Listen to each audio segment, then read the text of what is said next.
Amen. Haya, Luka mlango ya 8 mstari ya 8 hadi 48. Aliyepata soma kwa jina la Yesu. Basi Yesu aliporudi, mkutano ulimkaribisha kwa furaha, maana walikuwa wakimngojea wote. Tazama, mtu mmoja akaja, jina lake Yairo, naye mtu mkuu wa sinagogi, akaanguka miguuni pa Yesu, akamsihi aingie nyumbani kwake, kwa kuwa binti yake yu katika kufa, ambaye ni mwana pekee, umri wake umepata miaka 12. Na alipokuwa akienda makutano, walimsonga. Mwanamke mmoja ambaye ametokwa na damu muda wa miaka 12, aliyekuwa amegharimiwa mali zake zote kwa kuwapa waganga, asipate kuponywa na mtu yote. 44, alikwenda nyuma yake, akauguza upindo wa vazi lake, na mara hiyo kutoka damu kwake kulikoma kabisa. 45, Yesu akasema, ni nani aliyeniguza? Basi watu wote walipokana, Petro alimwambia, Bwana mkubwa, makutano haya wanakuzunguka na kukusonga. 46, Yesu akasema, mtu aliniguza, maana naona ya kuwa nguvu zimenitoka. 47, yule mwanamke alipoona ya kwamba hawezi kusitirika, akaja akitetemeka, akaanguka mbele yake, akamweleza mbele ya watu wote sababu yake ya kumgusa na jinsi alivyoponywa mara. 48, akamwambia, binti, imani yako imekuponya, nenda zako na amani. Haleluya. Mpigie msomaji makofi. Haleluya. Kichwa ya neno kuwa na imani mpya. Haleluya. Amen. Kifaransa au ten. Nitachanga lugha zote, maana mimi ni mtu wa kimataifa. Bwana asifiwe sana. Amen. Teme yetu au kichwa ya neno kuwa na imani mpya. Inawezekana imani yako imeshuka. Inawezekana imani yako imeisha. Lakini leo Bwana kanambia wewe waambie wawe na imani mpya. Haleluya. Amen. Na nitazungumzia huyu mama kwa sababu ya time, kwa sababu ya muda. Nitachukua huku nachukua huku. Lakini usikie lengo langu mchana ya leo. Bwana Yesu asifiwe sana. Amen. Bwana kanambia wewe waambie wawe na imani mpya. Haleluya. Amen. Tunazungumzia kwa huyu mama, Biblia inasema ya kwamba amegonjeka miaka 12. Haleluya. Amen. Biblia inasema huyu mama alikuwa tajiri. Lakini ingawa alikuwa tajiri, alikuwa na hitilafu kwa mwili yake au kwa maisha yake. Haleluya. Amen. Na alikuwa tajiri lakini alikuwa na hitilafu. Biblia inasema ya kwamba alikuwa amegonjeka miaka 12, magonjwa ya kutoka damu. Kwetu huko Mozambique, kwa asilia yetu, mtu akigonjeka hiyo hata kwa chache ya kuji. Hapo kitambo walikuwa wanamtia nyuma ya mti, maana alikuwa na unajisi ndani yake. Haleluya. Amen. Lakini sasa kizungu imeshaka kuja, haina shida. Lakini kitambo kwa babu huko, wewe unakutia kwa msitu huko. Haleluya. Amen. Huyo mama alitumia pesa zake kwa waganga. Waganga ni wachawi. Na hapa Kenya kuna waganga, si mnawajua? Kama na wewe kaenda huko unamjua. Haleluya. Amen. Kenya mnakubali sana waganga. Haleluya. Amen. Ndio kwa mganga chachu unakuja Sunday, anatenda mema. Unajichanganya. Haleluya. Amen. Huyo mama akasema, mimi ni tajiri na nitatoa pesa zangu kwa waganga na watanipatia matibabu. Hiyo ndio ilikuwa imani yake. Imani yake ilikuwa ndani ya utajiri wake. Imani yake ilikuwa simama kwa fedha zake, kwa utajiri wake. Anasema nitatoa pesa kwa waganga na watanipatia matibabu. Hiyo ndio ilikuwa imani yake.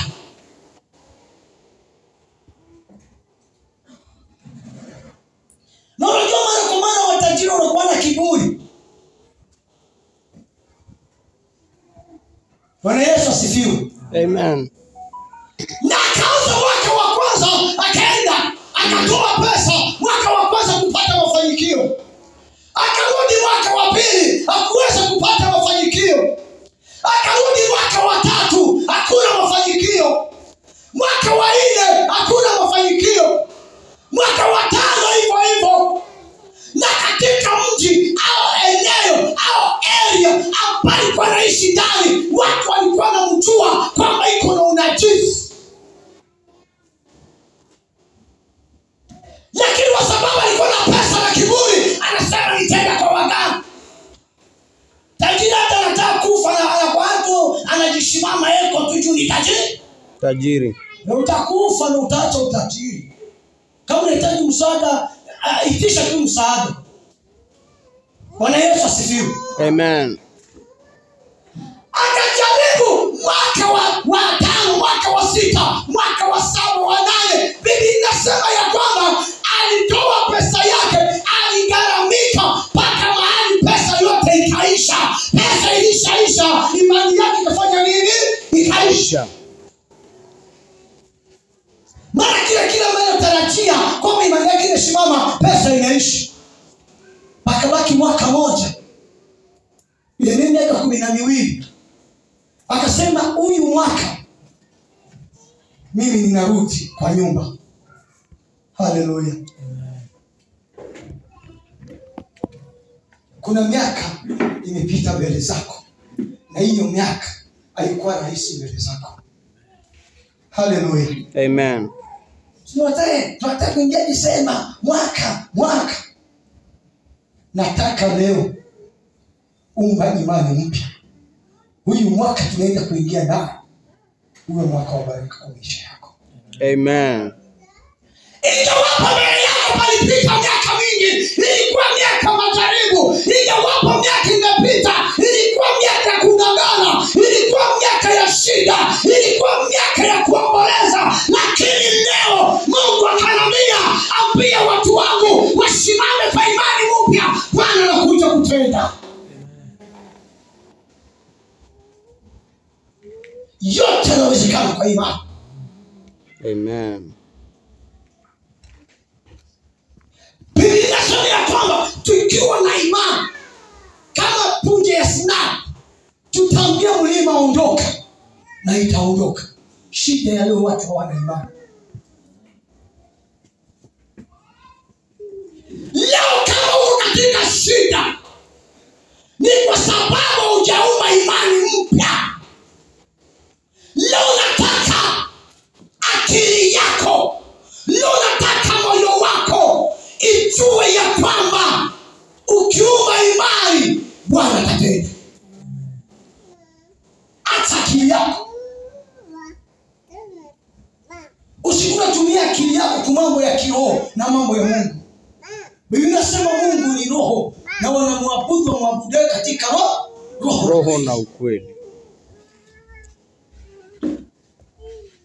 Mwaka wa 12 hakupata mafanikio. Biblia inasema ya kwamba akaenda kwa nyumba yake, yeye akaketi hapo, anatupa matumaini. Marafiki wote wakamtoka, wandugu zote wakamtoka, pesa yote imeisha. Rafiki wa kweli umjue wakati wa shida, ndio utajua kwamba ni rafiki. Rafiki wa kweli katika shida anasimama na wewe. Lakini warafiki wa leo, umeuza shamba juu unamuona kuwa rafiki. Wewe huyo si rafiki.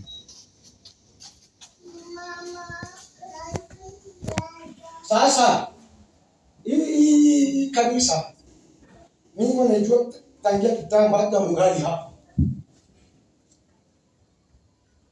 Wakati mko hapo ilikuwa ni kanisa kubwa, washirika wengi, kanisa lilikuwa linatisha. Hata na mimi nishangaa kuona mko hapo.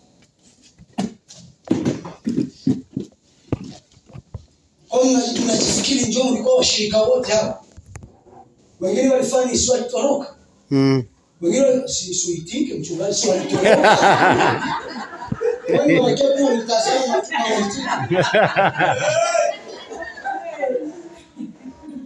Amen.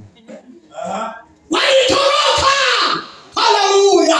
Amen. Rafiki wa kweli, ndugu wa kweli, Mkristo wa kweli anasimamaka na mchungaji wakati kumeshikana. Usidanganye tu hapa, anacheza tu. Ngoja kushikane wewe. Na Wakenya mnakuwa waoga sana kushikana.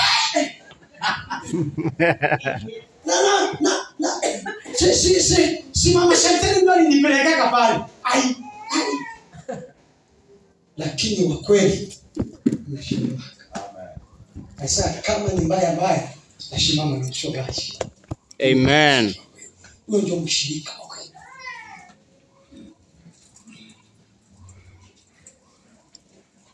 Hao ulisimama nao tangu sasa, hao ndio washirika wa kweli. Wa kweli. Na wewe simama nao.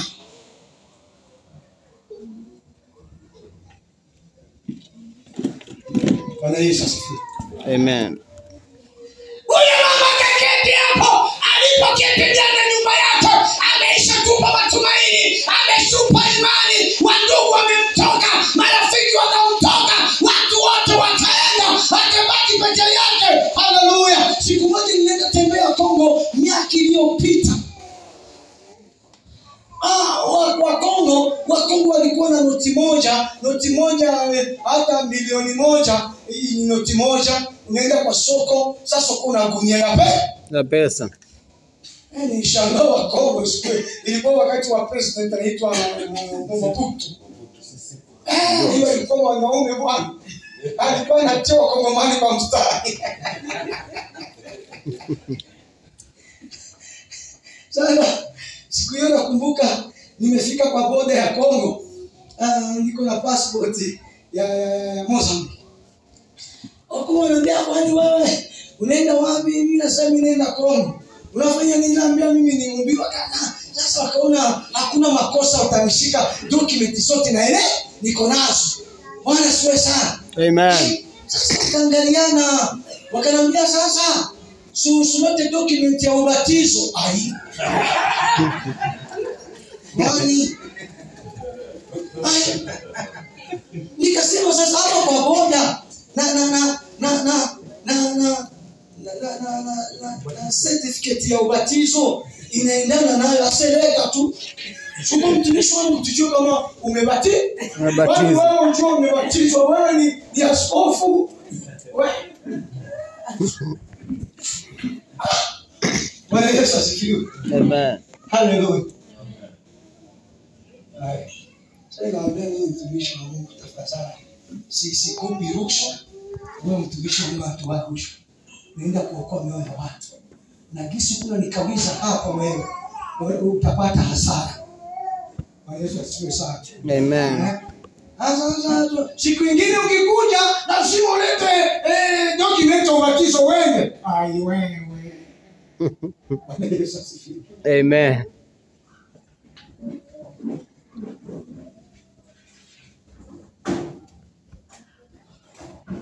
Kila kitu yote uifanye kwa imani. Na Bwana atatenda. Biblia inasema ya kwamba huyo mama akapata neema, anasikia Yesu, mali Yesu alikuwa anafunza ilikuwa kando ya nyumba ya huyo mama. Akasikia Yesu ilikuwa anafunza, alikuwa peke yake ndani ya nyumba yake, marafiki wamemtoka, wandugu wamemkimbia, pesa zimeisha, lakini akasema ya kwamba huyu mtu nimesikia maneno yake ni maneno ya uweza. Akafuata kwa makini, akasema huyu ni Yesu mwenye uweza na nguvu ndani yake. Huyo mama akasema ninaondoa ile imani ambayo ilikuwa kwa waganga, akaiweka kando, akaumba imani mpya. Akasema ndani ya moyo wake, ingawapo Yesu ataniombea, nikipenya, nikigusa nguo yake, ninaamini nitapona. Amen. Imani. Leo unahitaji Mungu akubariki, lakini hakuna imani. Imani yako iko kiwango gani?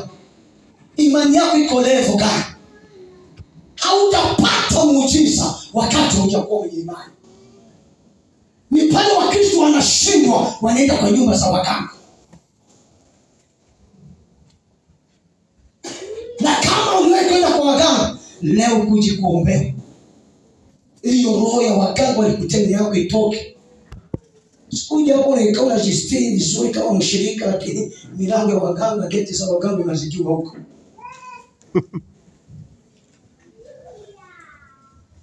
Bwana Yesu asifiwe. Amen. Akatoka ndani ya geti.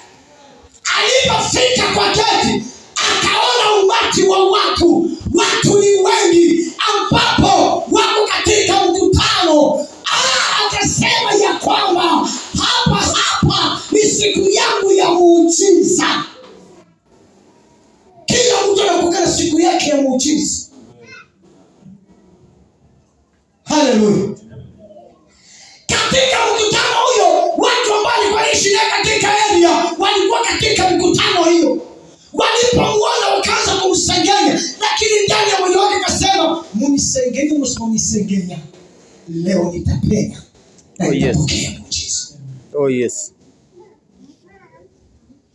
Inatupasa tupese kwa imani. Inatupasa tuingie kwa imani vilindini. Hallelujah. Amen. Mimi baba yangu alikufa bila pandi ndege. Hata mama yangu alikufa bila panda ndege. Pole. Hallelujah. Amen. Unaona ndege? Na wakili mmebarikiwa. Najua hiyo ni kitu yenu. Niliwahi kutoka hapa naenda mahali wanaita Kakuma, mpakani wa Sudani, na hapo nimeenda na ndege. Bwana Yesu asifiwe sana. Amen. Unajua mimi nikamwambia Mungu nitasimama kwa imani. Kwa imani. Hallelujah. Amen. Na nikapenya kwa imani. Kwa imani. Ndiye ambapo baba yangu na mama yangu wakuishi ndani kwa sababu ya imani. Leo nimeishi ndani. Hallelujah. Amen. Sina shida ya ndege sahihi. Nimeenda Malawi na ndege, South Africa, huko Canada, sina tatizo ya ndege. Yesu anatenda. Najua hata siku tarudi kwetu nitarudi na ndege. Na ndege. Sina wasiwasi.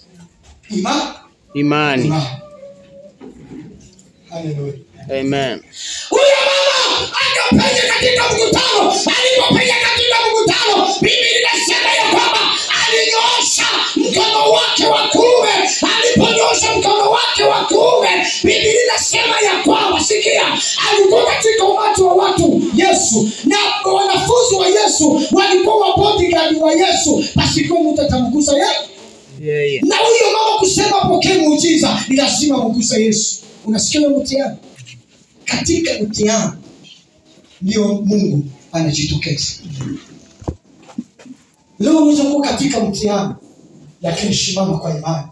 Hapo Bwana atajitokeza.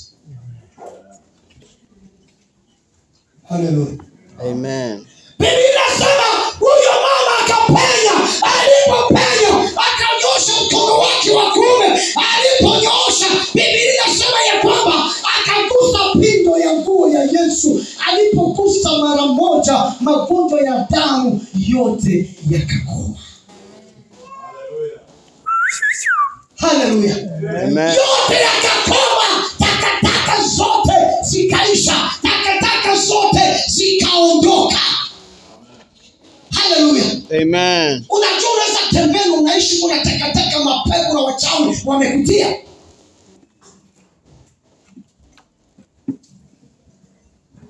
Hallelujah. Amen. Sahi kwenu washago, wanajua kwamba umekuja Nairobi. Na wakalapa wakasema hata ndio hapo nenda Nairobi hata fanyiki wako. Lakini leo una imani Mpya. walionena mabaya na laana, imani yako ikupasulie njia. Hallelujah. Amen. Yesu!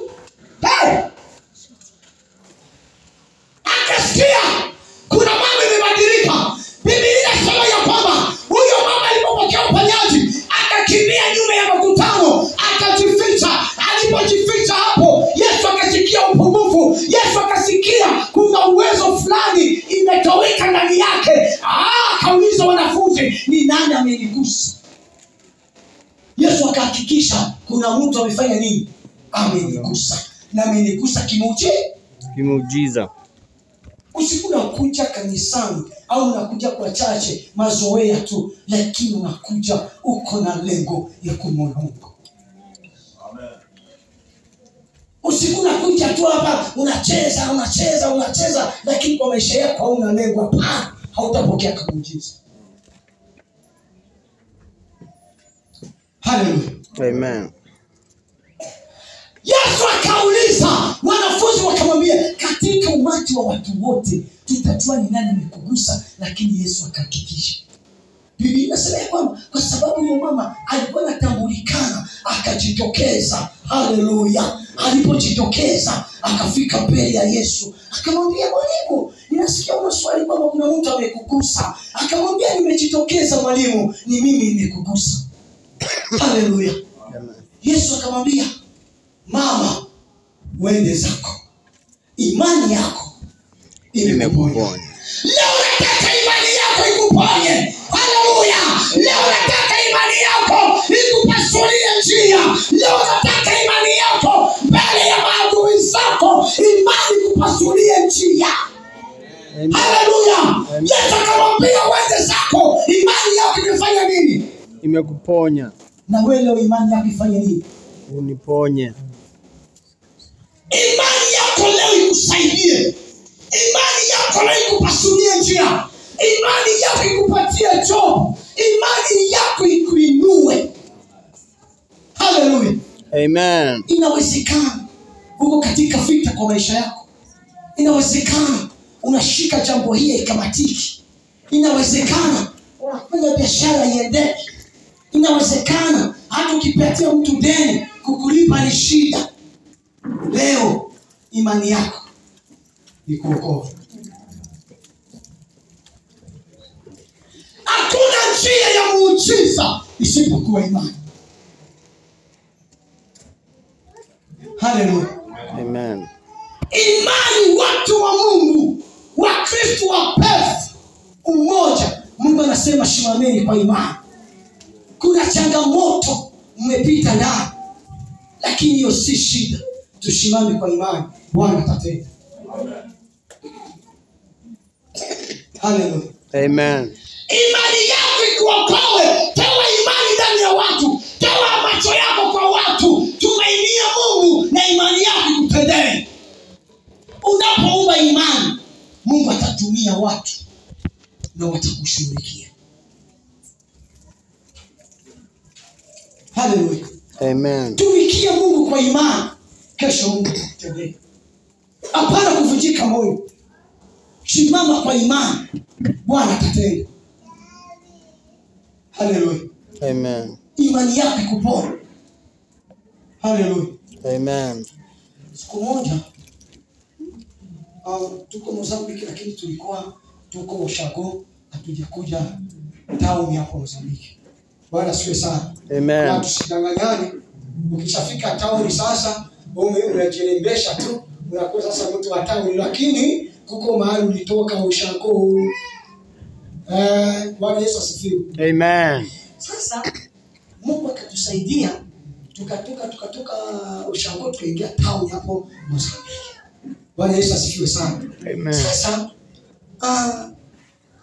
nilikuwa bado kwa maisha changamoto, shida nyingi, lakini Mungu akaniambia simama tu kwa imani. Bwana Yesu asifiwe sana. Nataka nikuhimize. Sasa nikienda kuhubiri kwa chache hapo Mozambique, sasa hii chache kubwa sana. Bwana Yesu asifiwe. Sasa unapenda kuikaa tu hapa, unakunywa tu chai, nini, mayaya. Sasa inuka, najua umetembea sana kuja Mozambique. Bwana Yesu asifiwe sana. Amen. Sasa nilikuwa niko na longi moja tu. Bwana Yesu asifiwe sana. Amen. Na shati moja. Na hii mnaitaje? Tai. Na tai moja. Na kiatu moja. Na hii nguo ya ndani si kwa Kizungu tunaita sous-vêtement. Sous-vêtement what?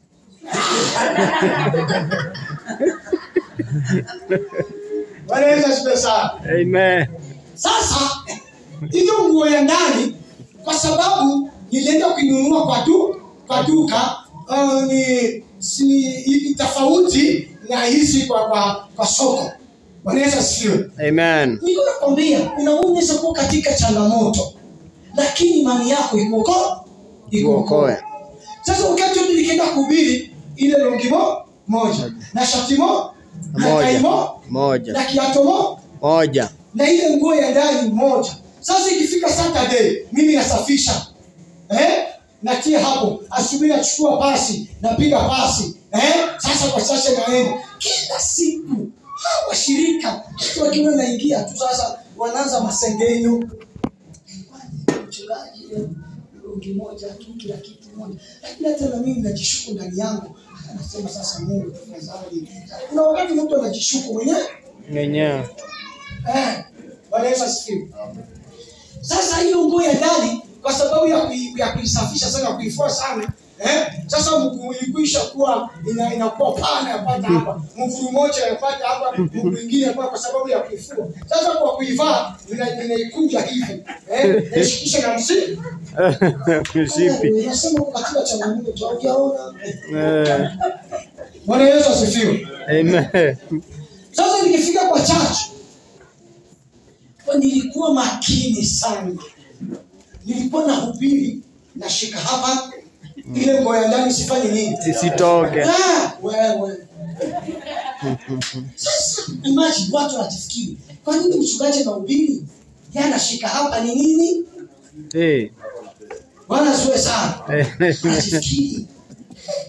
Labda ni modele yake tu lakini ndiko changamoto. Na ninaitwa niko mtumishi ya Mungu. Siku moja sasa nikienda kuomba Mungu ananiambia mwanangu usiogope, niko pamoja na wewe. Saa moja nasikia kufarijika. Sasa siku moja nilitoka hapo nikaenda Malawi wanacheza kisi mnacheza hapa. Bwana asiwe sana. Amen. Wanacheza kabisa. Sasa siku hiyo niko hapo mbele na hubiri. Sasa siku na hubiri nashika hivi.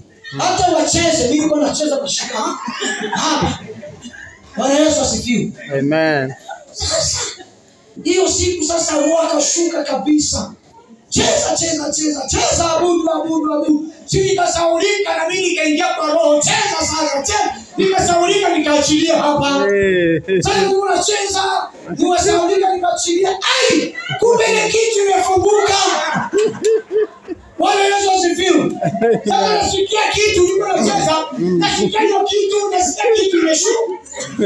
Sasa anasema hiki kimeshuka ni nini? Ai, sijui si nimetoka kwa roho hivi. Imagine nikajua kama ni ile kitu imefanya nini? Imeshuka. Bwana asifiwe. Amen. Sasa imeshuka imefika wapi? Hapa. Ai, na niko mbele ya washirika. Nikasema sasa nimeshika. Kitu ambacho nimefanya nini? Nikafanya miguu hivi. Nisimame hapa. Teremuke. Bwana asifiwe. Amen. Sasa watu wanasema kwa nini mchungaji sasa inakuwa hivyo? Sasa nikasema watu wote sasa fungeni macho tuombe Mungu. Wao wakasema muda imefika kuomba Mungu. Nikasema fungeni macho tafadhali. Roho anafanya kitu apenda hapo.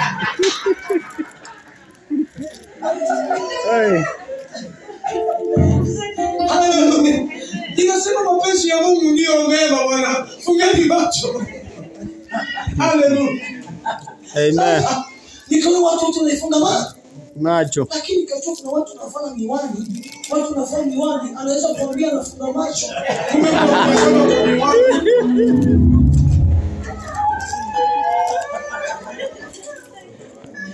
Sasa nikasema watu wamevaa miwani, toweni miwani kwa macho. Wakajifikiri kwamba nataka waombee magonjwa ya macho. Wakatoa miwani. Lakini nakumbuka washirika wanakuanga werevu. Sasa mshirika anaweza kuambia anafanya hivi nafunga macho kumbe kuna kutazama hivi. Nikasema hapo sio mtu atatia mkono kwa macho. Kwa macho. Wote walipofunga macho.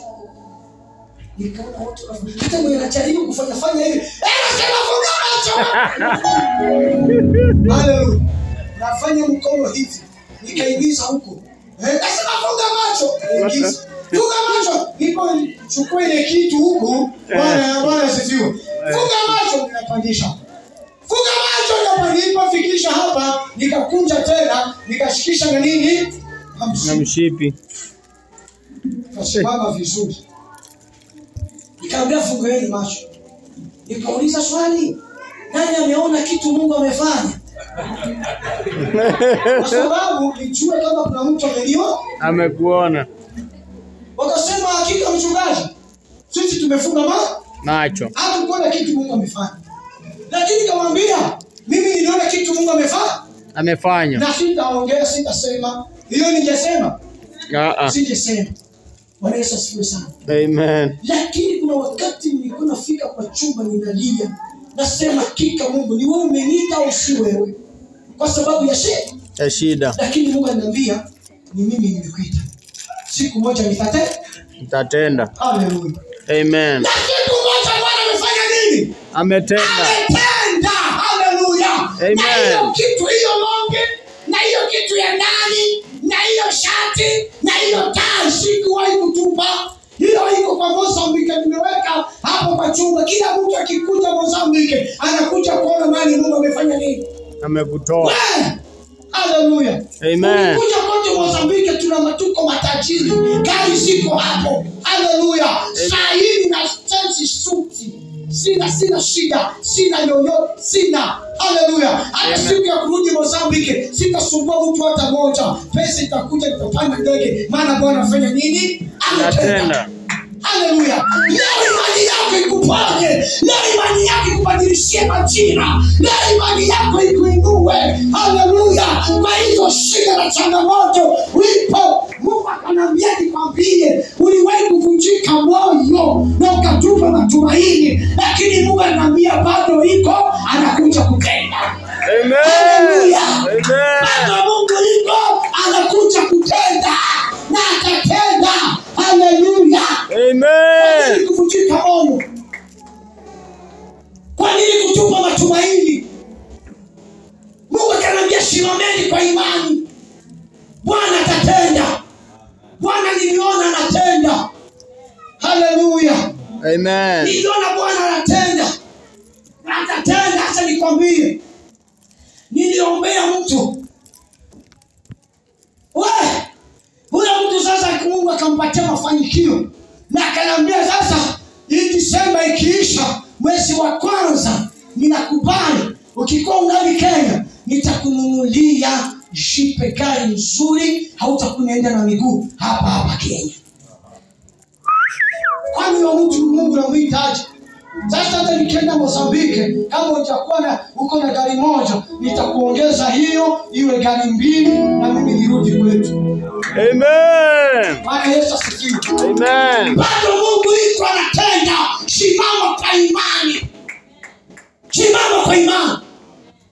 Bwana atatenda. Simama kwa imani. Imani yako imerudi nyuma. Imani yako imerudi nyuma ndugu yangu. Bwana kanambia ambia kanisa wasimame kwa imani nami nisimame nitende. Haleluya. Amen. Kuna nyakati zilikuvunja moyo. Kuna nyakati ulikuwa sikia hata utoroke kwa kazi ya Mungu. Haleluya. Amen. Lakini leo Bwana kanambia niambie kanisa simameni kwa imani. Haleluya. Amen. Hapana mchezo kwa kazi, simama kwa imani kama mbaya. Biblia inasema mwenye imani ni mtu mwenye anakuwa shujaa. Maana imani kutarajia mambo yasiyoonekana, kwa imani Bwana ametenda. Mimi ninaamini hiyo miaka ingine nikirudi Kenya hapa utaona ile Bwana ametenda. Amen. Haleluya. Amen. Bwana atatenda. Wachungaji Bwana kanambia simameni kwa imani. Haleluya. Amen. Bwana kanambia simameni kwa imani. Kwa imani. Kwa imani. Bwana atatenda. Haleluya. Amen. Ninamaliza. Soma Yohana mlango wa 11. mstari yake ya 36 hadi 40. Na hapo tukisoma tunakoma.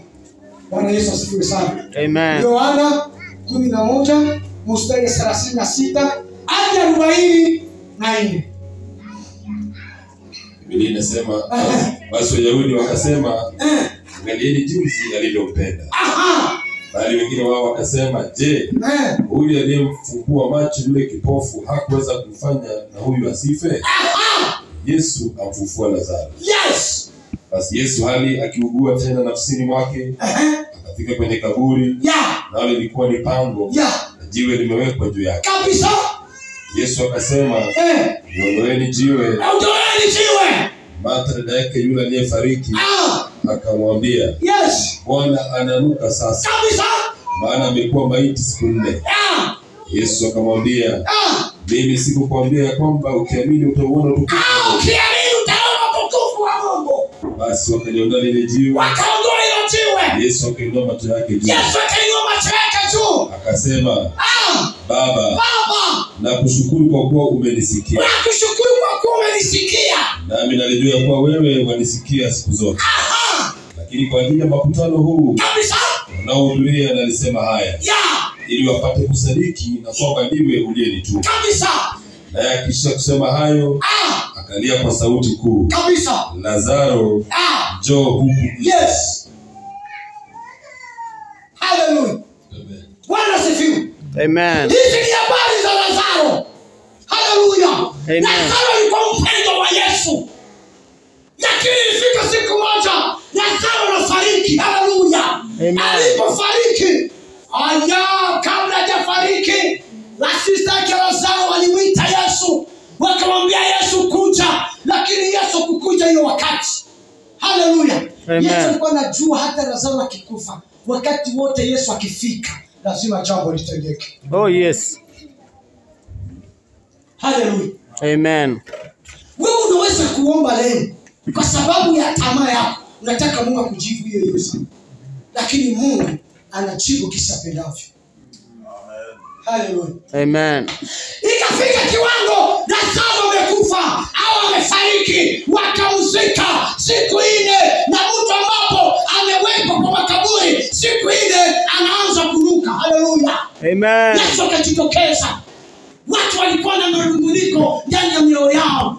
Alipofika hapo, sister Lazaro akamwambia, Lazaro amekufa siku 4. Yesu akasema, akainua macho mbinguni, akamwambia Baba jambo, na akamwambia watu, toweni jiwe. Hallelujah. Amen. Wakasema hapana, amenuka. Lakini Yesu akasema, toweni jiwe. Hallelujah. Kuna jiwe wameweka kwa maisha yako. Kuna jiwe wameweka kwa mahitaji yako. Kuna jiwe wametia kwa mambo yako. Leo umesukuma maisha yasukumiki. Leo umefanya jambo haifanyiki. Kuna jiwe, lakini leo kisimama kwa imani, Bwana anaenda kutoa jiwe hilo katika jina la Yesu. Amen. Hallelujah. Amen. Walipotoa jiwe, Yesu akasema, Lazaro, Lazaro, Lazaro, amka. Lazaro aliposikia sauti ya Yesu, kifo kikasikia. Mwenye uweza na nguvu amenena, ameamurisha Lazaro akaamka. Lazaro alipoamka, watu wakashangaa. Yesu akasema, fungueni sanda. Walikuwa wamemfunga sanda za wafu, wakafungua sanda. Walipofungua sanda, Lazaro akaanza tembea. Amen. Hallelujah. Bila kufa, leo kishimama kwa imani, binaenda fufuka katika jina la Yesu. Amen. Hallelujah. Amen. Kuna maneno ya laana labda wamenena kwa maisha yako, lakini leo ukisimama kwa imani, Bwana anaenda kutenda. Hallelujah. Amen. Haimarishi hata kitu kimekwisha oza, kwa uweza wa Mungu kitakuwa hai. Hallelujah. Amen. Kuna matumaini. Kuna matumaini. Kuna matumaini. Amen. Hallelujah. Amen. Hakuna walikuwa wanajua kwamba Lazaro ataamka. Hallelujah. Na wewe ukisimama kwa imani, mambo yako itaamka, baraka yako itaamka, muujiza wako utaamka. Haleluya. Simama kwa imani, Bwana atende. Haleluya. Amen. Hakuna jambo lingine Mungu aliniambia, simameni kwa imani, Bwana atende. Bwana anasubiri, simama kwa imani. Bwana anasubiri, simama kwa imani. Haleluya. Amen. Bwana atatenda. Ingawapo unaona kuna milima mbele yako, ingawapo unaona hakuna njia, Biblia inasema kwenye hakuna njia, Bwana anapenya njia. Haleluya. Amen. Yale watu wezi, Bwana anaweza. Haleluya. Amen. Simama tu kwa imani na Bwana atatenda. Waliosikia neno la Mungu, Mungu awatendee mema na awabariki sana.